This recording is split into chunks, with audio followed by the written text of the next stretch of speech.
झारखंड की राजनीति में जयराम महतो नहीं करेंगे आराम, क्योंकि उन्होंने कर दिया है अपनी सेना का ऐलान। जी हाँ, सही सुना आपने।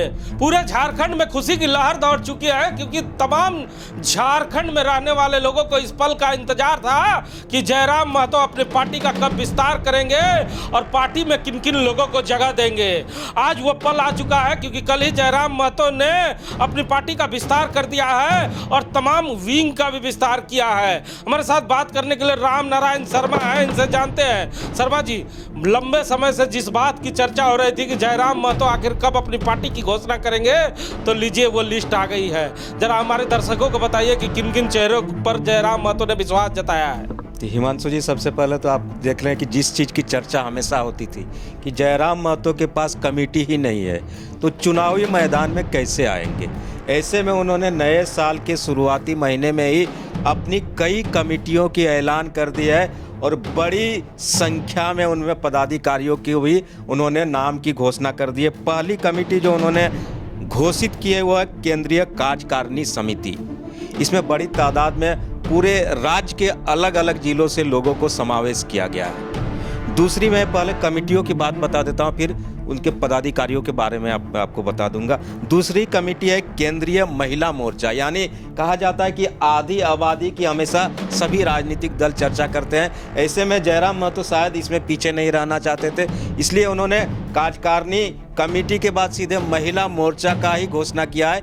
केंद्रीय महिला मोर्चा की कमेटी की घोषणा की है। उसके बाद है केंद्रीय युवा मोर्चा, चूँकि उनके दल में जो झारखंडी भाषा खतियान संघर्ष समिति है, सबसे ज़्यादा युवाओं का क्रेज देखा जाता है। ऐसे में युवाओं की एक अलग से कमेटी ही बना दी है। उसके अलावा केंद्रीय कार्य समिति की एक कमेटी बनाई है और साथ ही साथ संगठन के विस्तारीकरण का काम पूरे प्रदेश में नहीं रुके, इससे लेकर उन्होंने संगठन विस्तार हेतु एक अलग से कमेटी का भी गठन किया हुआ है। हिमांशु जी, अच्छा, जरा बताएं कि महिला मोर्चा का अध्यक्ष, युवा मोर्चा का अध्यक्ष किन किन लोगों को बनाया गया है, वो किन किन जातियों से आती है। बिल्कुल, मैं सबसे पहले केंद्रीय कार्यकारिणी समिति की जो है उसकी बात करता हूँ। उसमें सबसे पहले केंद्रीय अध्यक्ष खुद जयराम महतो जी है, जिसमें प्रधान महासचिव फरजान खान यानी अल्पसंख्यक जो कौम है उसके युवाओं को दिया गया। फरजान खान को प्रधान महासचिव बनाया गया है केंद्रीय कार्यकारिणी समिति। इसके अलावा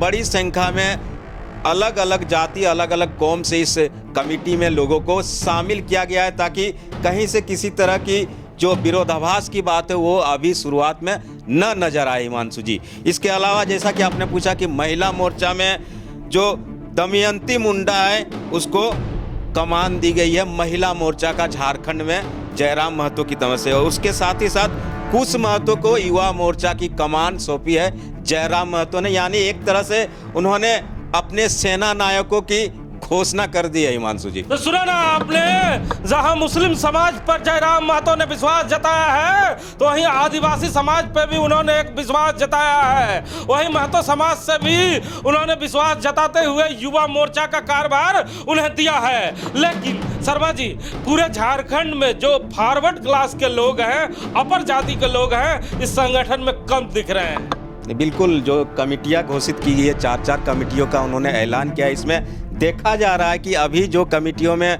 स्थान दिया गया है, पदाधिकारी बनाए गए, उसमें से जो कहा जाता है सामान्य वर्ग के लोगों की संख्या बहुत कम, यानी ना के बराबर इस कमेटी में दिखाई दे रही है। अब इसके पीछे उनकी क्या मंशा है, किस उद्देश्य को लेकर, या हो सकता है आने वाले समय में कोई दूसरी कमेटी घोषित करेंगे उसमें दिया जाएगा, लेकिन इसमें सामान्य वर्ग के युवाओं को, लोगों को कम स्थान दिया गया है। हिमांशु जी, जहां समान वर्ग के लोगों को कम जगह मिला है, वहीं एक ऐसी जाति है जो झारखंड के ही नहीं पूरे देश में राजनीति में अपने हाथ जरूर आजमाती है, लेकिन राजनीतिक पार्टियां हमेशा उन्हें उपेक्षा का शिकार बनाती है।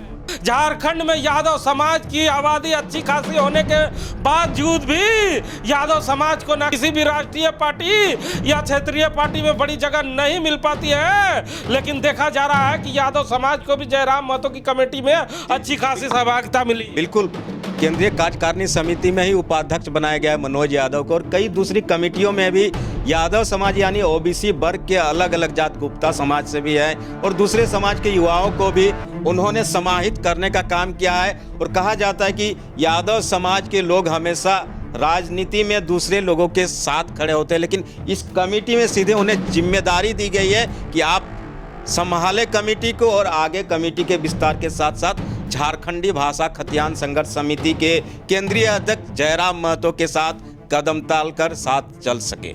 जो चर्चाएं झारखंड में हमेशा हो रही थी कि जयराम महतो अपनी कमेटी की घोषणा नहीं कर पा रहे हैं तो मैदान में कैसे उतरेंगे, तो जयराम महतो ने अपने विपक्षियों को करारा जवाब देते हुए कमेटी की घोषणा की है जिसमें हर समुदाय के लोगों को जगह देने का प्रयास किया है। लेकिन अभी एक और चर्चा हो रही है कि कब जिला अध्यक्ष की घोषणा होगी, जिला वाइस सेनापति कौन होंगे। जी बिल्कुल, ये सबसे ज़्यादा मैं इसी बात की बता रहा था कि आने वाले समय में सबसे जो महत्वपूर्ण काम होगा उनका जिला स्तर पर पदाधिकारियों के नामों की घोषणा करना, खासकर उत्तरी छोटानागपुर जिसमें उनका अपना घर भी आता है, जहां कि वो रहने वाले धनबाद से, उस उत्तरी छोटानागपुर और संथाल परगना में सबसे ज़्यादा मायने रखेगा जयराम महतो, इन्हें जिला अध्यक्ष बनाएंगे। और साथ ही साथ कहा जाता है कि अगर चुनाव लड़ते हैं तो प्रभारी की भी मनोनयन की बात उनको करनी होगी। ऐसे में प्रभारी और जिला अध्यक्ष, जिला महासचिव, कोषाध्यक्ष, इन चेहरों को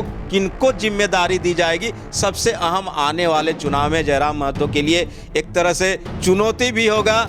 और कहा जाता है कि अगर कुशल नेतृत्वकर्ता को इनकी जिम्मेदारी देंगे तो आने वाले समय में झारखंड की राजनीति में इसका एक अलग असर भी दिखती है। क्योंकि जयराम महतो ने लोकसभा चुनाव लड़ने का ऐलान किया है और उनकी कमेटी में सवर्ण जातियों की संख्या सबसे कम है, तो क्या माना जाए सबसे ज़्यादा मेहनत उन्हें सवर्ण जातियों पर ही करना होगा। नहीं, बिल्कुल सभी जातियों को लेकर उन्हें चलना ही होगा। अगर झारखंड में वो एक बड़ा नाम होकर और आने वाले समय में लंबे समय तक राजनीति के पृष्ठभूमि में रहना चाहते हैं तो सभी समाज को लेकर चलना होगा और स्वर्ण समाज को उन्हें जिम्मेदारी देनी होगी, उन्हें भरोसा करना होगा कि वे भी उनके साथ हैं, तभी कदम ताल एक साथ सभी आगे बढ़ सकते हैं। तो सुना ना आपने, जयराम महतो ने अपने सेना की घोषणा कर दी है, लेकिन जिला वाइस सेनापति की घोषणा अभी बाकी है। अब देखने की बात होगी कि हर जिले में कौन होगा जयराम महतो का सेनापति, जो जयराम महतो के 2024 की नैया को पार लगाएगा। कैमरामैन भोला के साथ जीपी हिमांशु।